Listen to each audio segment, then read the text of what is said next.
Welcome to the Caffeine stream on caffeine and philosophy.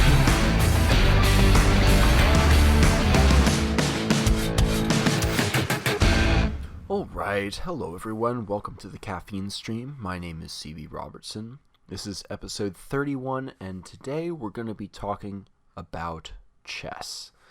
Yes, the beautiful classic, the Game of Kings, as it's called. And, the reason I'm talking about chess today is I put up a little poll online. Should we talk about the Republic, or should we talk about chess, or should we talk about, some other subject, or the Second Amendment? And the overwhelming answer was chess, interestingly enough, which is great because I have been wanting to do a podcast about a sort of meta conversation about what's the value in studying philosophy. It's a serious question, and I think exploring the question of why should we play or enjoy chess is very similar, especially in a cultural context today when we are beginning to appreciate the dangers of video games and games more broadly. I mean, it's not like hazardous to your health in a direct sense, but it's this huge addictive distraction and a waste of time. And is chess comparable to that? Is philosophy comparable to that? I wanted to start this conversation with another conversation I had with probably my oldest and best friend. He and I go back, 15, maybe coming up on 20 years now, and we've been playing chess together about that long, all the way back to elementary and middle school. And my friend not only played chess, but actually taught chess. And he and I were chatting a couple years ago, and he said he's actually come to prefer poker over chess. And his argument was that chess is this game that takes place within a context of perfect information. Everything is visible. It's not like Stratego, all of the geography is visible. You have white and black squares. Everything is seen by everybody involved. All the pieces are visible. You know what the pieces can and can't do. Everything is, at least in principle, calculable. Whereas poker is operating on probabilities. It's operating on uncertainties, and you have to make the best choice in a context of limited understanding. And, of course, there are often real stakes involved in poker. Real money, unlike with chess. I mean, very few people play chess for money unless you're playing Hustlers in New York. So, between those two facts, the stakes and the imperfect knowledge versus perfect knowledge, poker seemed, to my friend, to be a lot more comparable to real life, a lot more like our actual lives that we're living outside of the context of games. And so he said that this feels more like better training for life in some way. And it's worth asking if he has a point. And I think there's an extent to which he does have a point. And I'm also a fan of particularly Texas Hold'em. But still, I think I enjoy chess more. And I think chess is, in some sense, a better game. And I want to try to explain why.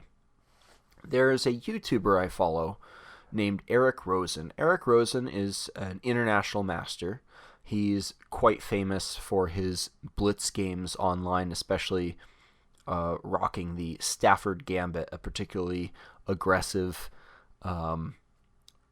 opening for black with all kinds of nasty early tricks that can get not just lower and intermediate players, but even advanced players in a lot of trouble very quickly. And he was giving a lesson on the Stafford Gambit to another YouTuber, I believe, and the YouTuber was had seen this possible line of attack and was trying to figure out some way to make it work. Because he had this theme of a couple pieces, coordinated on a weak spot on the enemy's board. But as Eric Rosen pointed out, it didn't work. The attack didn't work. And he says, in life, And in the outside world, we get an idea, and if it isn't perfect, you can kind of improve it and work on it to massage it into working at least well enough. He says chess is a little different. You have to look at your options. You have to say, what are my attacking options, and choose the line that is not that is like closest to working, but that will actually improve your position in more objective terms. It forces you to abandon like those almost beautiful combinations, those almost mating lines, and it forces you to think a little bit more dispassionately and objectively. Now, this is, despite not being, allegorically comparable to our context in the real world, it's actually very good training for how to think even in contexts of imperfect information. In contexts of imperfect information, it can be very difficult to draw the correct inferences, or rather, it's easy to draw incorrect inferences, to what are called false positives. So in context of imperfect information, you can see a false pattern and conclude this is what's causing me to win in these cases, and then every subsequent time where that works becomes confirmation bias, or when it doesn't work, it's just, oh, I got unlucky that time. And this is how superstitions can arise, whether in fishing or in poker or in life more broadly. Training contexts of perfect knowledge and perfect information sort of break the instinct to draw false positives, or at least it illustrates how false positives can arise, and it trains you in a way that training contexts of imperfect information can't. Maybe an allegory here would be, there's another YouTuber, I'm making this very internet heavy today, a physical trainer by the name, he goes by Knees Over Toes Guy. He was originally, I think, a physical rehabilitation guy who began to do some research and experimentation on knee rehabilitation in particular, and found that there were a bunch of movements and exercises that are not only unnatural, but that people are, in addition to their unnaturalness, sort of trained not to do, falsely taught that they're harmful. And he discovered that they're actually very, very good for developing strong knees, bulletproof knees, as he calls them. And so he trains people to do these very sort of unnatural movements, whether it's like pulling a sled backwards or doing things with slanted planes, all kinds of things that sort of pronate the knees and the ankles, and develop muscles you wouldn't normally develop. You get some blood flow to places you wouldn't normally get a lot of blood flow, and you can increase your body's natural regeneration and develop muscles you wouldn't otherwise develop, and make you a better athlete than if you were only doing your athletic sport.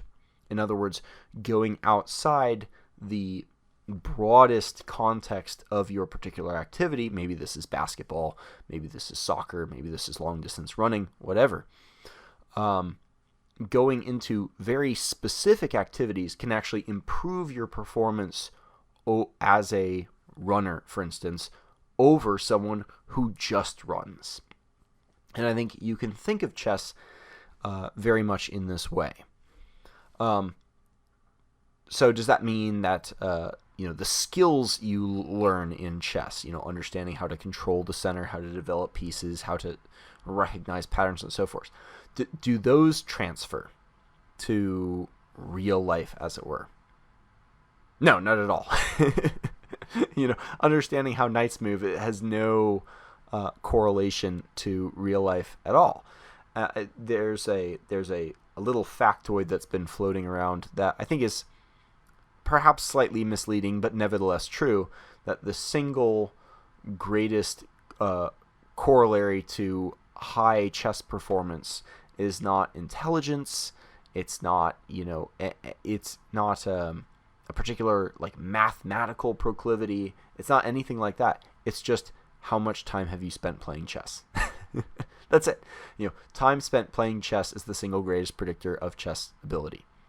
And so you might think, well, that's kind of disheartening. Am I just investing in this thing that is not going anywhere, not improving my life in any way outside of this game?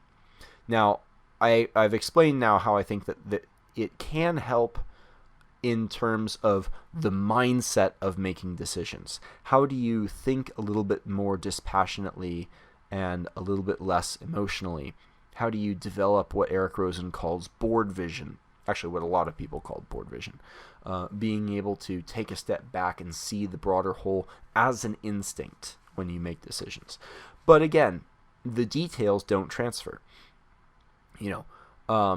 The details in decision making are specific to chess and don't necessarily translate to broader life. And I think this is also true in much of philosophy. The greater argument, although I do think there, as I've explained now, there is some degree of utility chess. The real reason to play chess is not about what you're going to get out of it and transfer to the rest of your life. It's not chess is some means to a greater end in improving your intelligence or whatever. It has to do with the appreciation of excellence and beauty. Even if chess didn't transfer at all, if the mental skills you develop in chess had not just a little bit, but no translation whatsoever, I think it would still be worth playing and enjoying. There's a famous James Joyce quote where he was asked by an interviewer why someone should bother to read Ulysses, which is his infamously tricky and difficult novel. It's a play on Homer's Odyssey. It's but inverted. It's incredibly complex. It uses stream of consciousness writing in a not entirely developed form, and is it's notorious as a challenging novel to read. And Joyce replied, "If Ulysses isn't worth reading, life isn't worth living." A bit grandiose, perhaps, but his point was that the story of Ulysses is the story about life. It captures the beauty and the humor and the sadness and all of these aspects of life that are that are our lives outside of the context of the novel. And the nature of the question implies, well, this is a very hard book to read, so it will take a lot of effort for people to get through it. And one could read Joyce's reply as, yes, just like life. It takes effort to come to appreciate the depth and complexity I've put into this thing, my life's magnum opus in literary finesse and power. And I think chess is very much like that. It has intrinsic value as not a work of beauty, but a context and a tradition of beauty and excellence that is intrinsic to the game and not based on its broader application to the outside world. I'm not going to appeal to objective beauty here, because there's a whole argument to be made about whether objective beauty even exists. But the reality is that beauty is, like any good thing, developed with great time and effort over many generations. Depths of development in art, in whether this is a martial art or a painting style or a particular form of architecture, any genre of human activity takes time to develop into the heights of refinement and excellence. And those traditions that have gone on for a long time are quite rare. We are inundated with new trends and new activities and new hobbies. And very often those newer, trends and hobbies and activities are fairly unrefined, and you don't get the chance to appreciate the kinds of depth that humanity across many, many subsequent generations can accumulate over, over the time that some of these traditions have experienced. It's one of the reasons I have come to enjoy Homer so much, because Homer's Iliad and Odyssey themselves show signs of being sort of not original compositions of the man we call Homer, but rather refined by the man we call Homer. They are the pinnacle of an oral tradition of storytelling that began many hundreds of years, if perhaps not thousands of years, before Homer was ever born. And so it reflects that kind of refinement and development. And we see that with chess. Chess is something that people have been playing for, probably about 2,000 years. I'm sure someone could Wikipedia that real quick and find that. And it is, it doesn't have to be chess that you choose to develop a taste in and develop some basic knowledge in, such that you can appreciate the degrees of complexity and depth and beauty that humans are capable of. If you can watch a Magnus Carlsen game and understand what he's doing and why, and see the genius in those moves, you are in some sense further along in becoming developed as a human being than you were before. And again, this doesn't have to be chess specifically.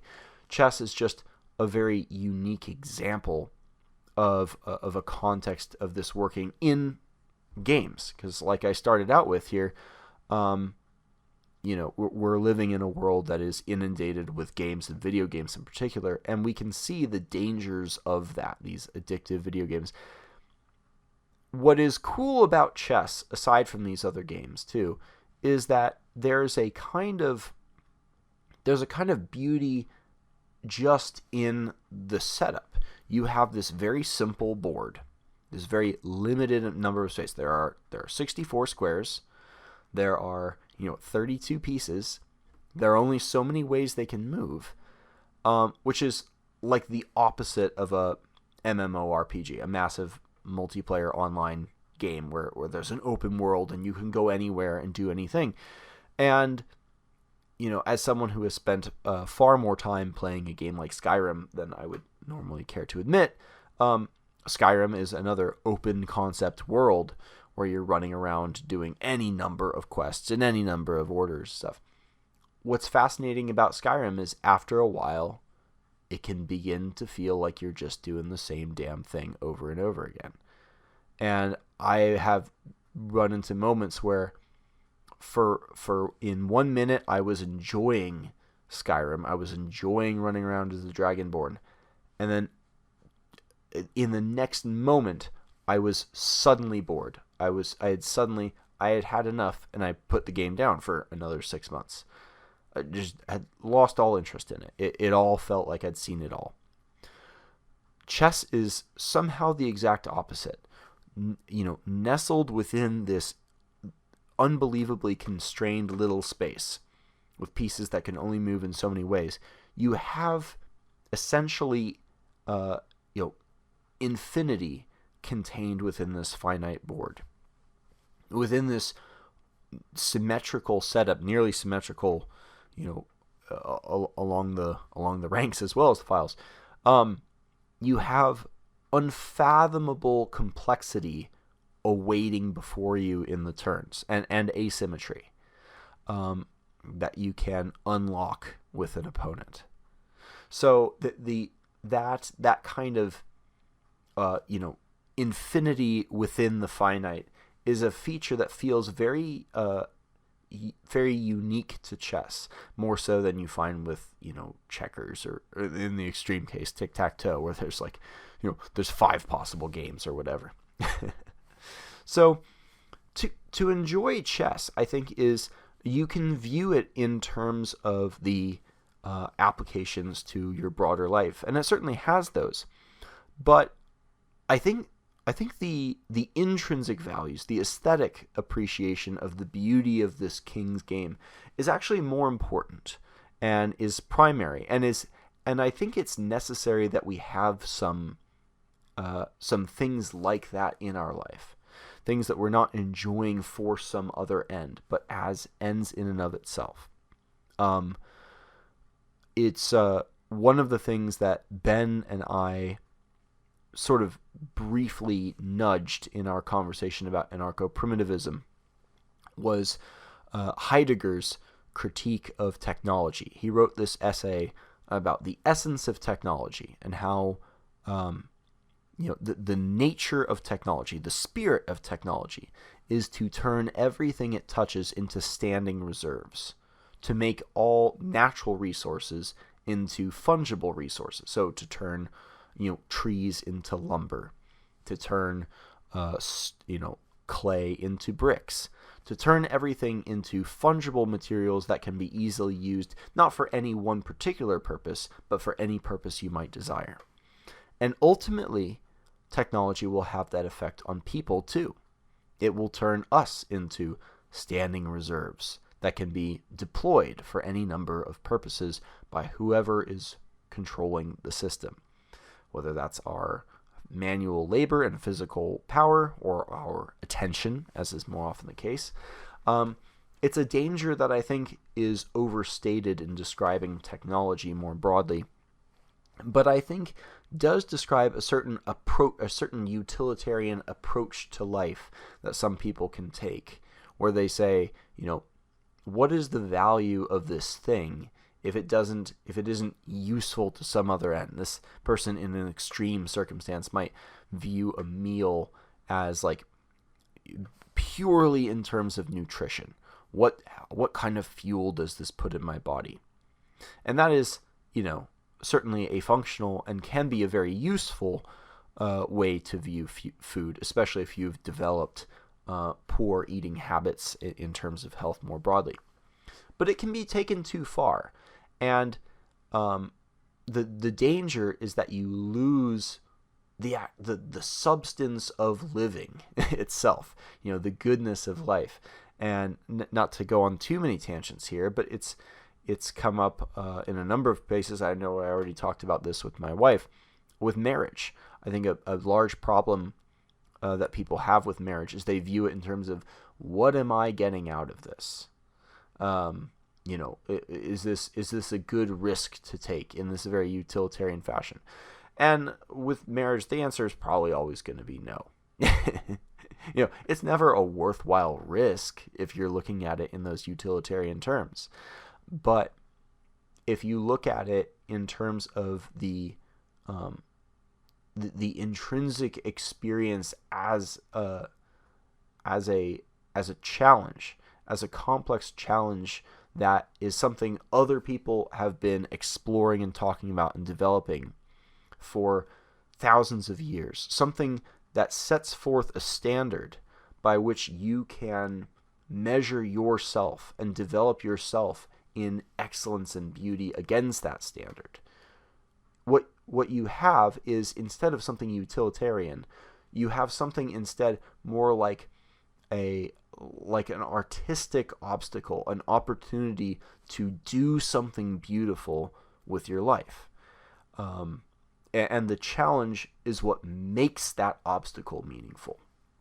Not to get too Jordan Peterson or worse Ryan Holiday about it, but the difficulty and the fact that it is not some means towards some other end is in some sense the thing that makes it worth doing. Now, obviously, this can be taken to extremes. We don't want to go around saying like every useless thing that is hard is good to do, like Sisyphus mindlessly pushing a boulder up a hill. I'll let people explore Camus if they like on that point. But for activities that have a long history and tradition across our species and across our civilization, it creates not just a standard by which to begin our own living work of art, but it also offers an opportunity to connect with other people who are attempting to do the same. The fact that these things are shared, the fact that millions of other human beings also play chess, are also, in marriages, are also, playing soccer, are also doing these intrinsic challenges, creates a point of connection with each other in the moment and also across time. And so I think that for these reasons, chess is a good hobby, not merely for its utility in developing your decision-making ability, which it also does, but again, for that intrinsic aesthetic value. And I think the same thing can certainly be said of philosophy as well. As Socrates says in Plato's Republic, justice is good for both the extrinsic and the intrinsic values. And I think we could say the same thing of philosophy more broadly. Yes, philosophy can be a little bit head in the clouds sometimes. It can be a little, when you're talking about, Hegelian dialectic, or you're talking about, Socrates, arguments about justice with Thrasymachus. It can feel a little disconnected sometimes from the material challenges of real life. Which is not to say that philosophy has no crossovers. I believe philosophy has, in fact, a lot more utility than chess in real life, especially when it comes to identifying bullshit, which is tremendously valuable, especially these days, but perhaps always. But again, the primary value of philosophy is not its utility.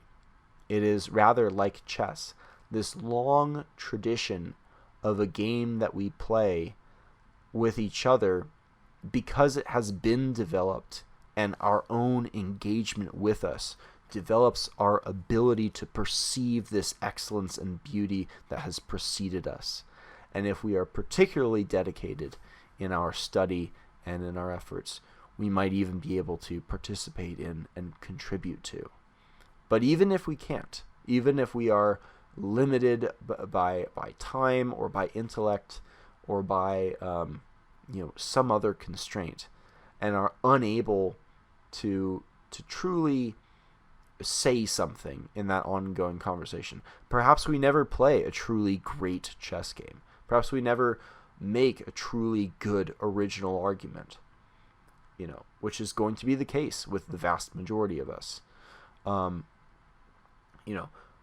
The study of the field still permits us to at least perceive the greatness and to appreciate and experience the excellence that has gone before us.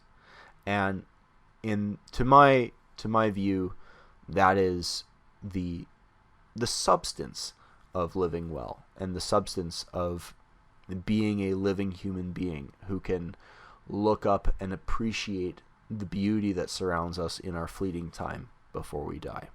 So I don't mean to over-romanticize chess or philosophy. Again, these are just a few options available to people to